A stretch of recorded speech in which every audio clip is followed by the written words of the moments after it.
Sino po ang makakalimot sa mga katagang I came through and I shall return?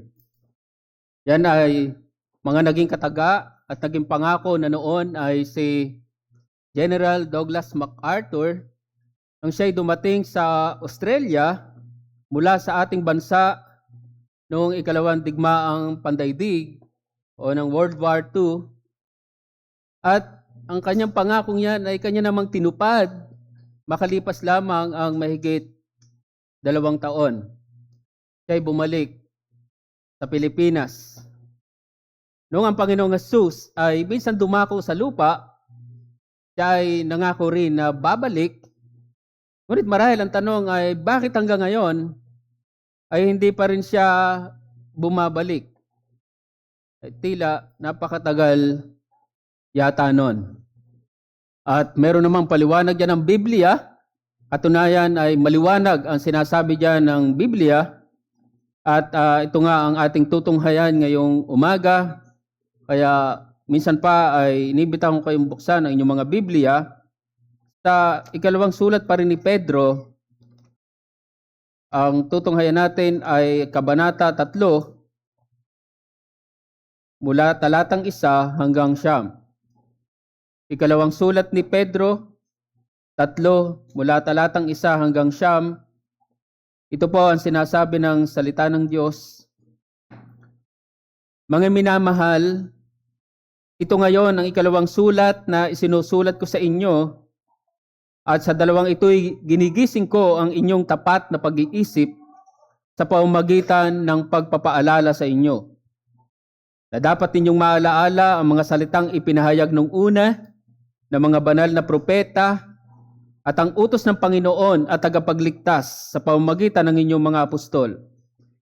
Una sa lahat, dapat ninyong malaman ito na sa mga huling araw ay darating ang mga manlilibak at lumalakad ayon sa kanilang sariling mga pagnanasa at magsasabi, nasaan ang pangako ng kanyang pagdating? Sapagkat buhat pa ng mamatay ang ating mga ninuno, nananatili ang lahat ng mga bagay sa dati nilang kalalagayan mula ng pasimula ng paglalang. Sinasadya nilang hindi pansinin ang katotohanan ito na sa pamamagitan ng salita ng Diyos ay nagkaroon ng langit ng unang panahon at inanyuan ang lupa mula sa tubig at sa pamamagitan ng tubig. Na sa pamamagitan din ito, ang daigdig noon ay inapawan ng tubig at nagunaw. Ngunit sa pamamagitan ng gayunding salita, ang kasalukuyang langit at lupa ay iniingatan para sa apoy na inilalaan sa araw ng paghuhukom at sa paglipol sa masasamang tao. Subalit huwag niyong kaliligtaan ang katotohanan ito, mga minamahal. Ang isang araw sa Panginoon ay tulad ng 1,000 taon at ang 1,000 taon ay tulad ng isang araw. Hindi mabagal ang Panginoon tungkol sa kanyang pangako na gaya ng kabagalang itinuturing ng iba, kundi matyaga sa inyo na hindi niya ibig na sino man ay mapahamak, kundi ang lahat ay dumating sa pagsisisi.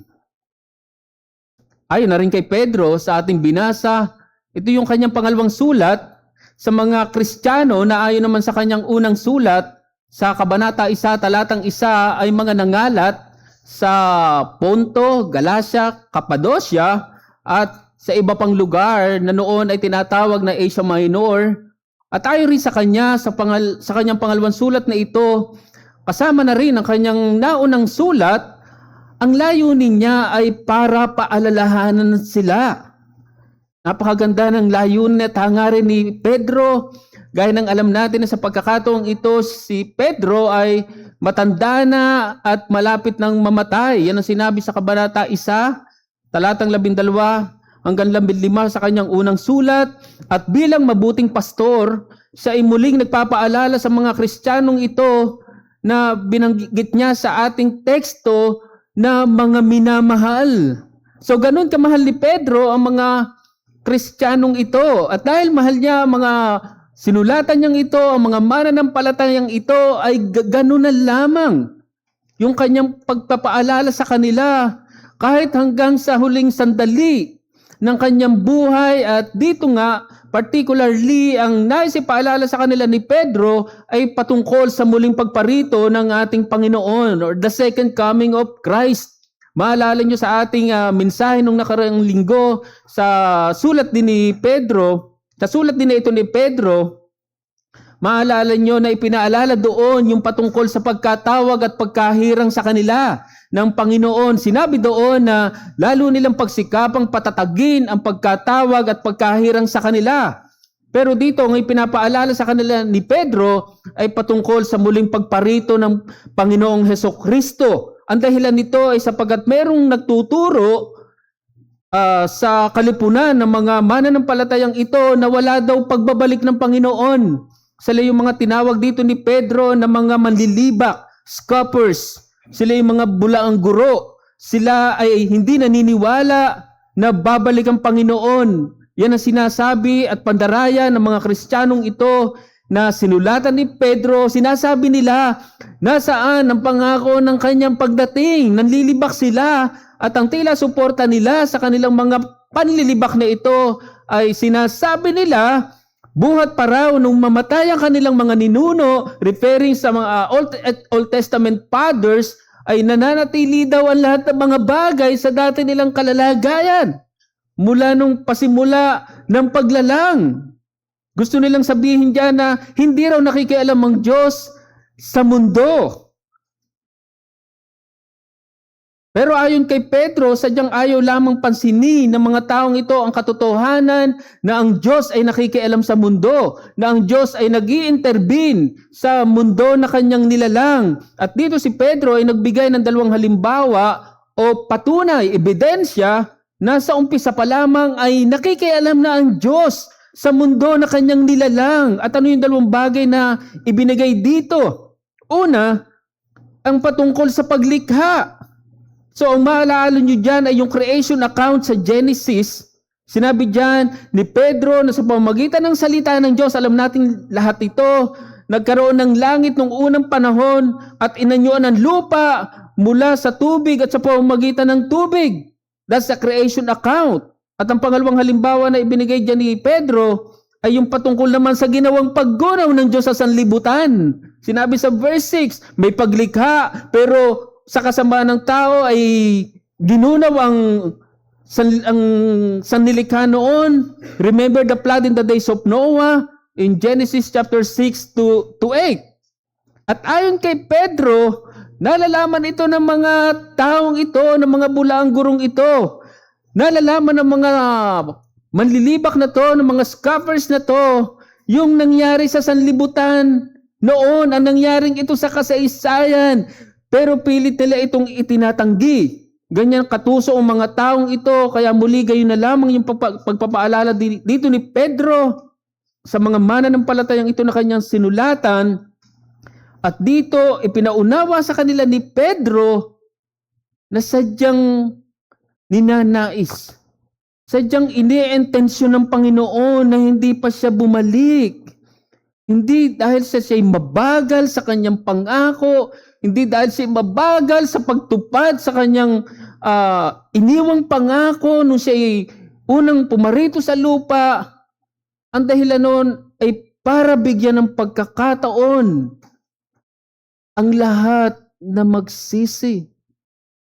Kaya dyan natin hahalawin ang ating mensahe ngayong umaga, ang naaantalang pagbabalik ng Panginoon na hindi dapat pagdudahan ay pagbibigay ng pagkakataon sa lahat na magsisi.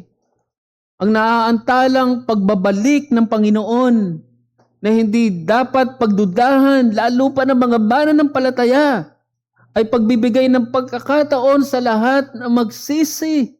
Pagbibigay ng pagkakataon sa lahat na maligtas. Grabing kaaliwan ito. Unang-una sa mga taong hindi pa nanunumbalik sa Panginoon. Sila ay binibigyan ng pagkakataon na manumbalik. Sila ay binibigyan ng Panginoon ng pagkakataon na maligtas. Kung gugustuhin ng Panginoon, ayon sa kanyang mabuting layunin, pwede niyang ibagsak ang kanyang hatol sa sanlibutan. Ngunit hindi ito ang kanyang ginagawa, hindi ito ang ninanais ng Diyos. Ang sabi sa talatang 7, ngunit sa pamamagitan ng gayunding salita, ang kasalukuyang langit at lupa ay iniingatan para sa apoy. Pumapatungkol sa paghatol na inilalaan sa araw ng paghuhukom at sa paglipol sa masasamang tao. Isipin nyo kung paanong noon ay ginunaw ng Diyos ang unang mundo o sanlibutan bago yung flood. Pero ngayon ay iniingatan. Merong paghatol, merong buksa sa masasama loobin ng Panginoon. Mas bibigyan natin ng pansin niya sa susunod na mensahe. Pero ngayon ay ito ang ginagawa ng Panginoon. Iniingatan sa apoy. Ipinakita dyan na kung paano sa pamamagitan ng salita ng Diyos ay nalikha at nagunaw ang sanlibutan noong una, gayon din naman ang kasalukuyang sanlibutan ay iniingatan sa pamamagitan pa rin ng kanyang salita. Ibig sabihin, kung sasabihin ng Diyos, ang gagawin ng Diyos sa pamamagitan ng kanyang salita, magunaw ang mundo, ang sanlibutan. Buksain na ang masasama, pwede niyang gawin yun, pero iniingatan pa rin ng Diyos at yun sa pamamagitan ng kanyang salita. Hindi nais ng Diyos na mapahamak ang mga tao, ang mga taong hindi kumikilala sa Kanya, ang mga taong hindi pa nagsisisi. Kaya dito nais kong tunghayan natin ang dalawang bagay, dalawang katotohanan na nagpapakita kung bakit hindi pa bumabalik ang Panginoon o sa ibang salita, kung bakit naaantala, nadidelay ang pangakong pagbabalik ng Panginoon. Dalawang katotohanan. Una, may takdang panahon sa pagbabalik. May takdang panahon sa pagbabalik. At pangalawang bagay, may pagbibigay panahon sa panunumbalik. May pagbibigay panahon sa panunumbalik. So yung unang bagay, unang katotohanan na mahalaga na makita natin sa ating teksto, may takdang panahon sa pagbabalik. Muli ang problema na ina-address dito ni Pedro ay yung sinasabi ng mga bulaang guro na walang pagbabalik. Hindi totoo yung pangako ng pagdating ng Panginoon. Pero dito ang ipinapaunawa at ipinapaalala sa kanila ni Pedro ay meron. Kaya lamang iyon ay nasa kaisipan ng Diyos. Yung pangakong iyon ay nasa kapasyahan ng Diyos. Wala yun sa kapasyahan ng tao. Wala yun sa kaisipan ng tao. Gaya ng iniisip ng mga bulaang gurong ito na nanlilibak sa mga mananampalatayang ito. Ang kaisipan ng mga bulaang gurong ito ay kung talaga daw na mayroong pagbabalik ng Kristo, dapat nangyari na yon. Kung talagang totoo yung pangako ng kanyang pagdating sa pangalawang pagkakataon, dapat hindi yun nagtatagal. Nangyari na yon o nangyayari na yon. Pero ang sinasabi dito ni Pedro, bilang sagot sa maling kaisipang iyan ng mga bulaang gurong ito, ang sabi dito, ang isang araw sa Panginoon ay tulad ng 1,000 taon. At hindi pa nasiyahan si Pedro doon. At ang 1,000 taon ay tulad ng isang araw. Binaliktad para bigyan ng diin. Siyempre hindi literal yan. Yan ay hinangon ni Pedro sa awit 10, talatang 4, na kung saan ipinakita doon ni Moises yung kaiklian ng buhay ng tao at kung paano ang buhay ng isang tao ay madaling naglalaho. Ito ay inhalintulad lamang sa isang magdamag o sa damo na sa umagay nananariwa, maganda, at sa hapon ay dagliang nalalanta o natutuyo. So gusto lamang ipakita dyan na yung delay o yung pag-antala ng muling pagparito ng Panginoon, kung pag-uusapan ay sa perspektibo ng Diyos, kung pag-uusapan ay sa kaisipan ng Diyos, hindi ito matagal. Ito ay para lamang hininga ng tao na madaling naglalaho. Ganon iyon kabilis para sa Diyos. Kaya mali itong kaisipan ng mga bulaang gurong ito patungkol sa muling pagparito ng Panginoon na sinasabing matagal. Oo, marahil sa kaisipan ng tao matagal, pero sa kaisipan ng Diyos, napaka-bilis, napakadali. Kaya muli ito nga ay dapat magbunsod sa mga tao na magpasalamat sa Diyos. Sa isang banda, ipagpasalamat mo na hindi pa dumadating ang Panginoong Jesucristo. Yun ay dahil binibigyan ka ng pagkakataon na magsisi. At yan nga, bibigyan natin ng pasin sa ating pangalawang punto. Pero ano yung nais kong makita natin dito sa ating unang puntong ito? Ang takdang panahon ng pagbabalik ng Panginoon ay tiyak na hindi dapat pagdudahan bagaman naaantala. Nais kong ulitin, ang takdang panahon ng pagbabalik ng Panginoon ay tiyak na hindi dapat pagdudahan bagaman naaantala. Napakahalaga ng ganitong pagkaunawa, mga kapatid. Kapag ang pagbabalik ng Panginoon ay pinagdudahan natin, anong inaasahan natin o anong pag-asa natin? Kapag inisip mo na mangyayari pa ba na babalik ang Panginoon sa pangalawang pagkakataon, alam natin na itong natatangi nating pag-asa. Kung walang pagparitong muli ng Panginoon, ano ang tinatanaw mo sa hinaharap? Napakahalaga nito para sa mga mananampalataya. Tayo ay nasa tinatawag na nasa mga huling araw. O yung tinatawag na last days. At sa panahon na ito, na nasa mga huling araw, tayo'y nakakaranas ng mga kapighatian. Katunayan, ang lingwahe ng Biblia dyan ay Great Tribulation. Alam niyo, ang matinding kapighatian na binabanggit sa Biblia, partikular sa Bagong Tipan, sa Gospel of Matthew, for example, ay hindi mararanasan sa hinaharap. Pag sinabing Great Tribulation, hindi yan sa future. Ganyan ang paniniwala ng iba. Mayroon pang Great Tribulation na mangyayari, pero sa ating paniniwala, ayon sa liwanag ng salita ng Diyos, ito'y nararanasan na natin ngayon. At yun ay sa iba't ibang anyo. Marahil may mga digmaan, may mga gutom, may mga pag-uusig. Yan ay tinuturing na matinding kapighatian. Ay isipin nyo kung wala tayong pag-asa na tinatanaw sa hinaharap sa karanasan ng mga mananampalataya ngayon, anong mangyayari sa atin? Panghihinaan tayo ng loob. Katunayan, kahit ngayon na meron tayong tinatanaw na pag-asa, alam natin si Jesucristo isang araw ay babalik. Malinaw sa atin yan, pero kung minsan pinanghihinaan pa rin tayo ng loob. Yun ay dahil sa ating mga karanasan.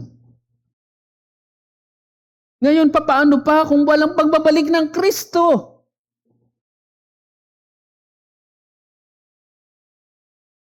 Alam nyo, ang turo o doktrina ng muling pagparito ni Kristo ay isa sa pinakamagandang motibasyon, isa sa pinakamagandang encouragement para sa mga mananampalataya sa kanyang paglilingkod. Ano ang silbi ng kamatayan at muling pagkabuhay ni Kristo kung hindi siya babalik? Napakadakilang doktrina ang pagkamatayan ni Jesucristo. Kung walang namatay sa krus, walang pag-asa ang tao. Kung siya hindi nabuhay sa ikatlong araw, anong pag-asa ng tao? Pero sa dalawang great events na yon, kung hindi babalik si Kristo, kung hindi mangyayari yung glorious or great event na yon, great day na yon, anong saysay noon? Anong saysay ng ating pananampalataya ngayon? Katunayan, namatay at muling nabuhay si Jesucristo. Yun ay upang bigyan ng pag-asa ang mga umaasa sa Kanya. At yan ay sa Kanyang muling pagparito. Grabing katuruan o doktrina ang muling pagparito ng ating Panginoong Jesucristo. Pansinin niyo ang sinabi ni Pedro sa kanyang unang sulat, sa Kabanata 1, talatang 3 hanggang 5. Purihin ang Diyos at Ama ng ating Panginoong Hesukristo. Sa pamamagitan ng kanyang malaking kahabagan ay muli tayong ipinanganak sa isang buhay na pag-asa sa pamamagitan ng muling pagkabuhay ni Hesukristo mula sa mga patay. Tungo sa isang manang hindi masisira, walang dungis at hindi kumukupas, na inilaan sa langit para sa inyo, na sa kapangyarihan ng Diyos ay iniingatan sa pamamagitan ng pananampalataya para sa kaligtasan na nakahandang ipahayag sa huling panahon. Ano yung huling panahon na tinutukoy dyan? Second coming of Christ. Isipin niyo yung ganda ng doktrinang ito. Maalala niyo ang layunin ng unang sulat na ito ni Pedro sa mga mananampalatayang ito ay para bigyan sila ng kalakasan, para bigyan sila ng encouragement. Yun ay dahil dumadaan sila sa mga kahirapan, dumadaan sila sa mga kapigatian. Pero binigyan sila ng encouragement ni Pedro, at ang kanyang encouragement ay yung pagpapaalala sa kalubusan ng kanilang kaligtasan. Ligtas na sila ngayon, pero may kalubusan nito, at ang kalubusan nito ay sa muling pagparito ni Kristo. Kaya pansinin nyo, sa pagpapatuloy niya, unang Pedro 1, talatang 6 hanggang 7, sa ganito'y, patapos nung binasa natin, sa ganito, kayo'y nagagalak. Bagamat ngayon, sa sandaling panahon ay kailangan niyong magdanas na iba't ibang pagsubok upang ang kadalisayan ng inyong pananampalataya na mas mahalaga kaysa gintong nasisira, bagamat ito'y sinusubok sa pamamagitan ng apoy, ay mauwi sa kapurihan, kalwalatian at karangalan sa pagpapakita ni Hesukristo. Muli ang tinutukoy ay sa kanyang ikalawang pagparito. Mga kapatid, ngayon ay hindi pa nagpapakita ang ating Panginoong Hesukristo. At iyon ay sa pangalawang pagkakataon, pero siya ay magpapakita. Siya ay mahahayag. Tutuparin niya ang kanyang pangako.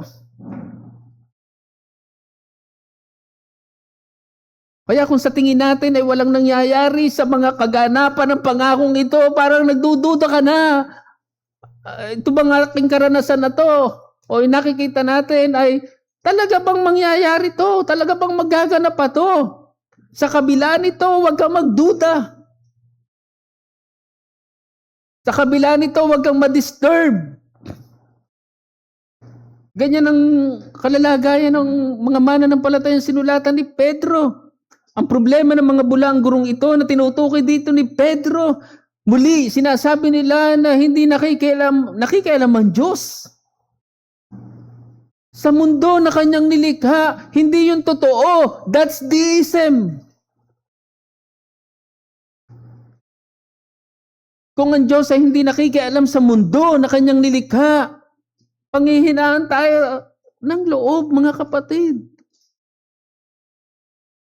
Bakit? Kung hindi nakikialam ang Diyos sa kanyang nilikha, sa mundo na kanyang nilikha, hindi natin mapangahawakan ang kanyang pangako. Pero hindi ganito ang Diyos. Ngayon, kung ang Diyos ay nakikialam sa mundo na kanyang nilikha, ang panghawakan mo doon, ang katotohanan doon, darating siya. Tutuparin niya ang kanyang pangako, tiyak ang kanyang pangako. Kasi nakikialam siya sa mundo. Alam niya ang kalalagayan ng mga mananampalataya.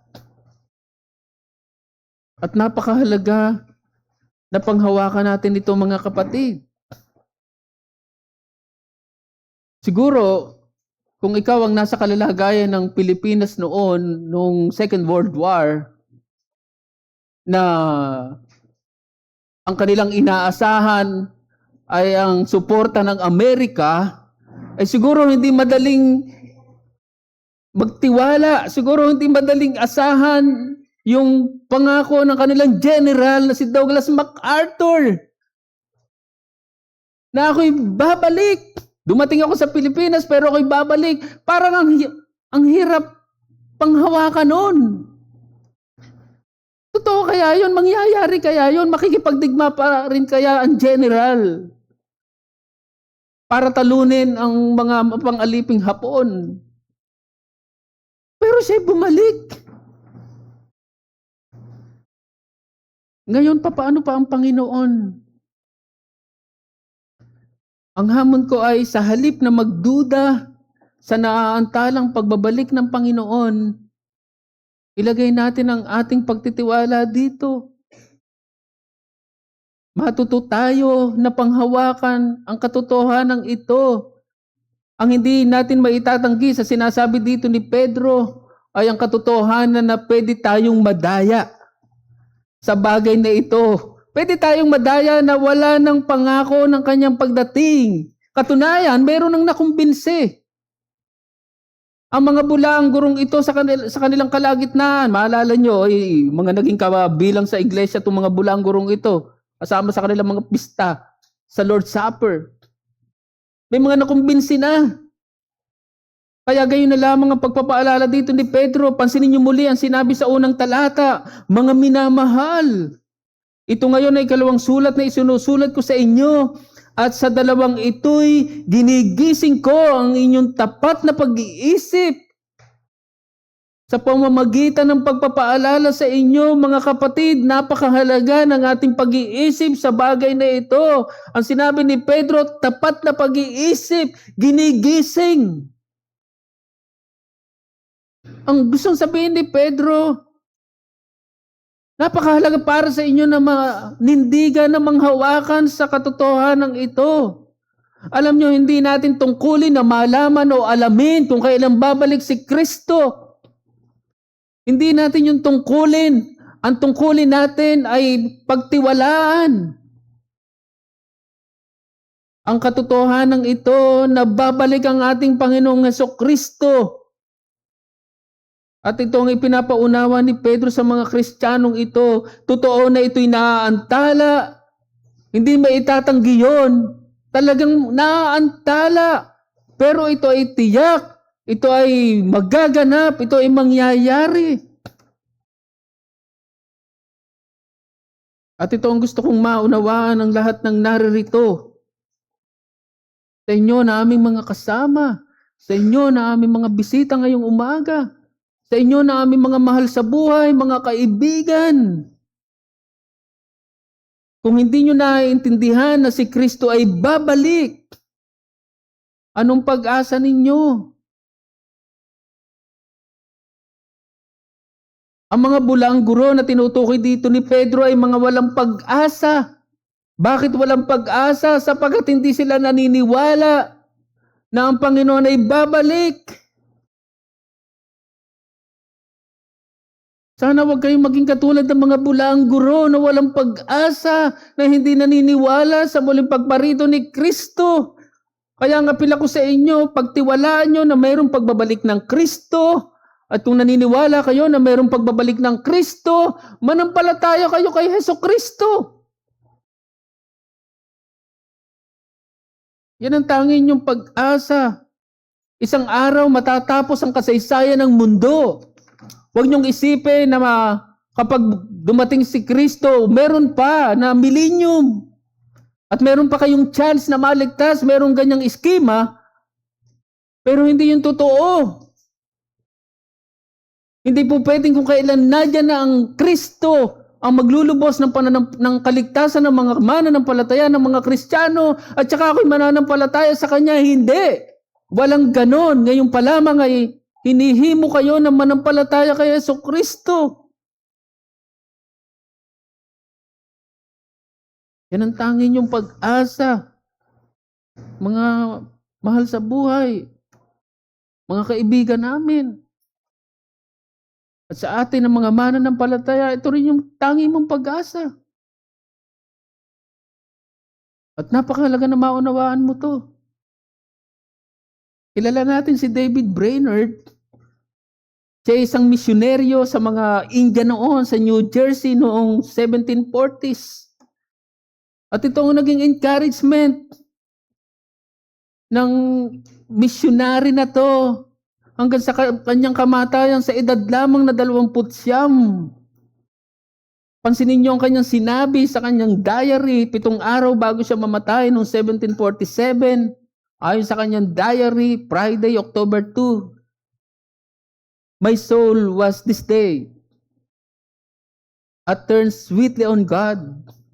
I long to be with Him, that I might behold His glory. Oh, that His kingdom might come in the world, that they might all love and glorify Him for what He is Himself, and that the blessed Redeemer might see of the travail of His soul and be satisfied. Oh, come, Lord Jesus, come quickly. Amen. Mapapansin nyo kung gaano kahalaga ang kamalayan ng pagbabalik ni Kristo sa ating mga karanasan sa mundo. Ito ay nagbibigay sa atin ng kalakasan. So, unang bagay na mahalagang maunawaan natin sa pag-antala ng pagbabalik ni Kristo, may takdang panahon sa pagbabalik. Pangalawang bagay, may pagbibigay panahon sa panunumbalik. Nakita natin na sinasabi ng mga bulaang guro dito na hindi naniniwala sa muling pagparito ni Kristo. Sinasabi nila, bakit hanggang ngayon ay hindi pa nangyayari ang sinasabing pangakong yon? Napakabagal, napakatagal. Muli, malinaw at tahasan na sinabi dito ni Pedro na ang dahilan niyon ay para bigyan ng pagkakataon ng lahat na magsisi. Ipinakita dito na hindi nais ng Panginoon na ang sino man ay mapahamak. So ang pag-antala sa pagbabalik ng Panginoon ay pagbibigay ng pagkakataon sa lahat na magsisi, na maligtas, na hindi dapat palampasin. Binibigyan ka ng pagkakataon, hindi mo dapat palampasin. Kung iisipin natin, ang kaligtasan ay para lamang sa mga hinirang. At totoo yun. Pero ang katotohanan ng iyan ay hindi pumipigil sa lahat na maligtas. Huwag mong isipin na hindi ka naman pinili. Kaya hindi ka maliligtas.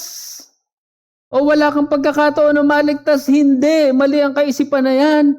Totoo na may hinirang ang Diyos sa kaligtasan bago pa man itatagang sanlibutan. Pero hindi yun humahadlang o pumipigil sa iyo na maligtas. Ang pumipigil sa iyo na maligtas ay yung hindi pagkilala sa tagapagligtas. Yung hindi pagkilala kay Jesucristo. Huwag kang mag-isip ng ibang dahilan. Bakit hindi mo nararanasan ang kaligtasan? At napakasarap isipin na hindi pa niya pagbabalik ay pagbibigay sa iyo ng pagkakataon na maligtas. At muli ito yung ipagpasalamat mo. May mga tao na nagagalit at hindi tanggap ang turo na may pinili ang Diyos sa kaligtasan bago pa man itatagang sanlibutan. Para sa kanila yun ay unfair. Para sa kanila ay unfair ang Diyos. Pero hindi unfair ang Diyos. Unfair ba na bigyan ng pagkakataon ng Diyos ang lahat na magsisi? Unfair ba na bigyan ng Diyos ng pagkakataon ng lahat na maligtas?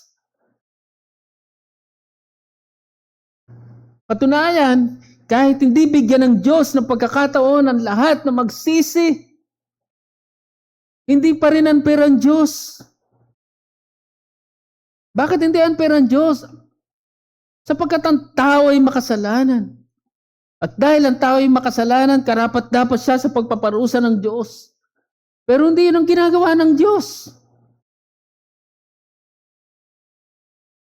Patuloy siyang nagbibigay ng pagkakataon sa lahat ng maligtas. Ngayon sasabihin mo pa ba ang perang Diyos? Alam nyo, hindi pa muling pagparito ng Panginoon ay pagpapakita ng kanyang pagtsatsaga. Kung hindi papairalin ng Diyos ang kanyang pagiging matyaga, ang kanyang pagiging long-suffering, walang maliligtas. Lahat ay malilipol. Pero hindi ganyan ang ginagawa ng Diyos. Mga awit, 78, talatang 38.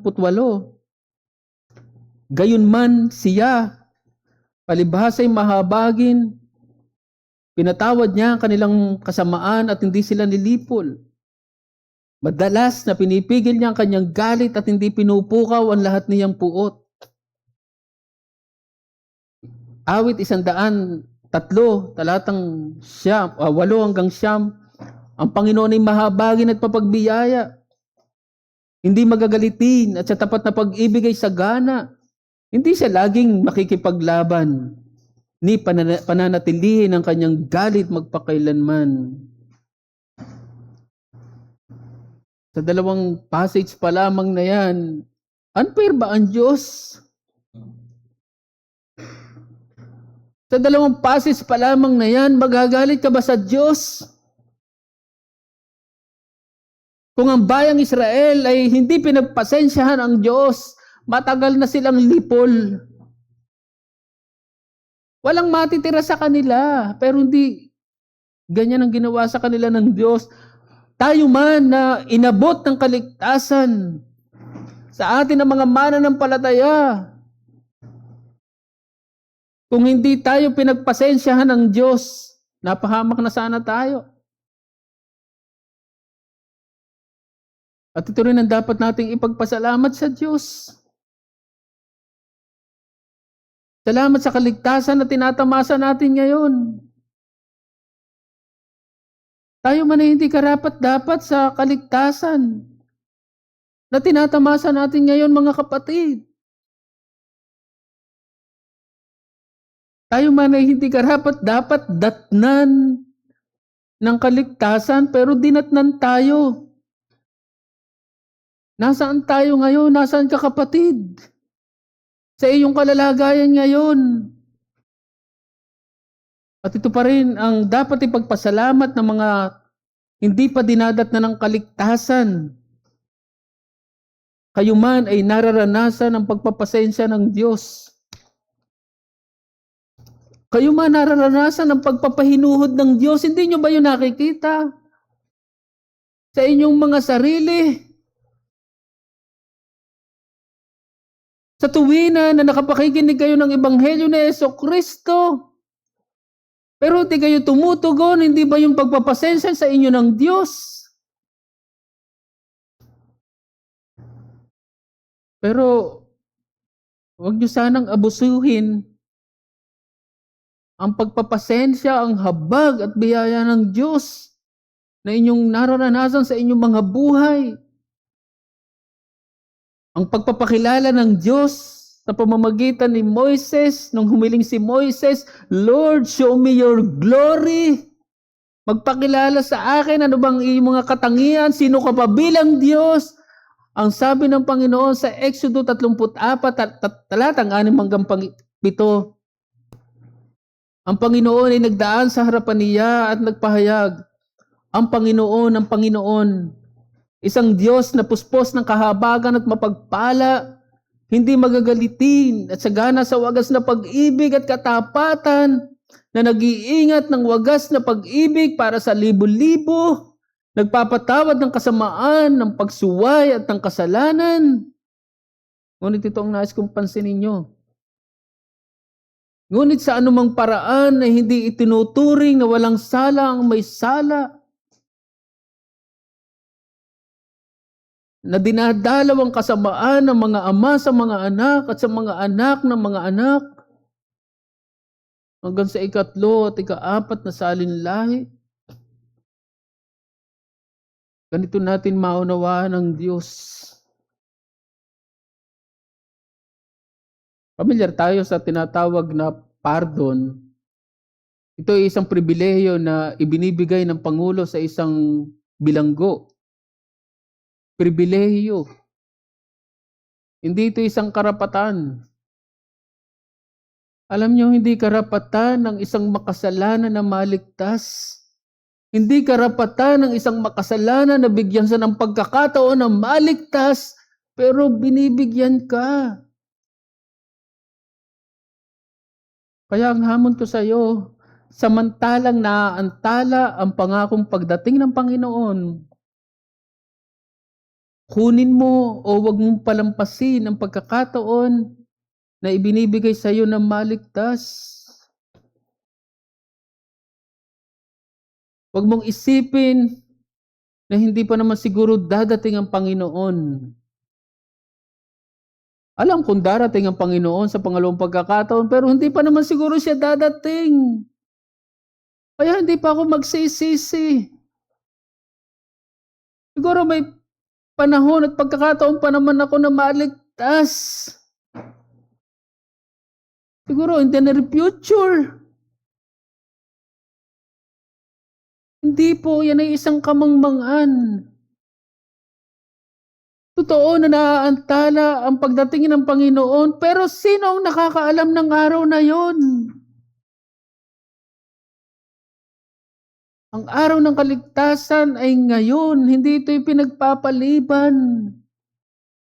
Mga Kawikaan, Kabanata 29, talatang 1, ang madalas na sawayin, ngunit ang ulo ay matigas, ay biglang mababali at wala ng lunas. Yan ay karunungan. Kaya sa inyo na minsan pa na naririnig ang panawagan ng Ebanghelyo, ang imbitasyon ng Ebanghelyo, sana'y huwag niyong palampasin yung pagkakataon ng maligtas. Sa iyo na lalo na marahil maraming pagkakataon na, maraming beses nang naririnig ang panawagan ng Ebanghelyo, ito ay lalong pagbibigay sa iyo ng pansin na tumugon sa panawagan ng Ebanghelyo. Marahil maraming pagkakataon ka nang dumalo sa iglesia, marahil years. Pero patuloy kang nagmamatigas, patuloy kang nagpapalampas. Sana palambutin ng puso. Palambutin ng Panginoon ang iyong puso sa pagkakataon na to. Sana'y kunin mo yung pagkakataon na maligtas. Pamilyar tayo sa libro ni John Flavel na The Mystery of Providence. Merong isang chapter doon, sa chapter 3, na ang title ay The Works of Conversion. At isinalaysay doon ni Flavel na mayroong isang ministro na mangangaral, ngunit nawala daw yung kanyang notes. Isipin nyo na wala yung mangyari yun. Mangangaral tas nawala yung notes. Ang mas mabigat pa ay ultimong chapter ng kanyang papangaral ay nalimutan niya. Anong mangyayari kaya doon? Pero sabi nga, the show must go on. So makalipas lamang ilang sandali, he took another Bible at nagpasya ang ministro na ito na mangaral pa rin. So sa pagkuha niya ng Bible, sa pagbukas niya nito, ang nabuksan niya providentially ay itong huling talata ng ating teksto. Talatang 9. Sinabi, the Lord is not slack concerning His promise, as some count slackness, but is long-suffering toward us, not willing that any should perish, but that all should come to repentance. At alam nyo, mayroong isa sa kongregasyon noon, doon sa kongregasyon na yon, na naligtas. Alam niyo, sa isang hindi inaasahang teksto o mensahe na ipinangaral dahil sa providential din nangyari, the mystery of providence, may naligtas. Ang ating pong teksto ngayon ay hindi po nagkataon lamang. Sinadya ko po yun. Sana huwag niyong palampasin